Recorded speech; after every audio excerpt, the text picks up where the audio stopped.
আসসালামু আলাইকুম আমার স্ট্রিমিয়ান ভাই ও বোনেরা, কেমন আছেন? আশা করি সবাই ভালো আছেন।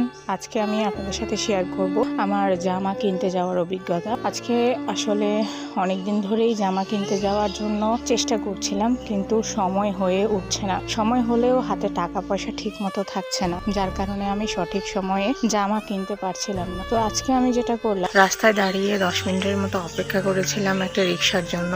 অবশেষে আমি আমার রিক্সা পেয়ে গেছি। তারপর আমি রিক্সা ধরে সোজা বাজারে চলে গিয়েছিলাম। তো চলুন বেশি কথা না বাড়িয়ে আমি দোকান থেকে কি কি কিনেছিলাম সেটাই আপনাদের সাথে শেয়ার করি। তারপর আমার খুবই পরিচিত একটা দোকানে আমি প্রবেশ করলাম। ওখানে আপনি বলতে পারেন ছোট থেকে বড় সবার জামা কাপড় পাওয়া যায়, যার কারণে দোকানটা আমার কাছে অনেক বেশি ভালো লাগে। আমি আমার পছন্দ মতো 2টা জামার কাপড় নিয়েছি, যার দাম অবশ্যই আমি আমার পোস্টের মধ্যে উল্লেখ করার চেষ্টা করব ইনশাল্লাহ। এরপরে আমি ওখান থেকে আরও বেশ কিছু জামা কাপড় কিনেছি আমার ছেলেদের জন্য, যেটা আসলে আমার কাছে অনেক বেশি ভালো লেগেছে। ওখানে আমি ছোট্ট একটা বাচ্চাকে দেখতে পেয়েছি, যার সাথে আমি অনেকক্ষণ দুষ্টামি করেছি। আসলে আমি যখন ভিডিও করছিলাম তখন ও আমার কাছ থেকে পালিয়ে বেড়ানোর চেষ্টা করছিল।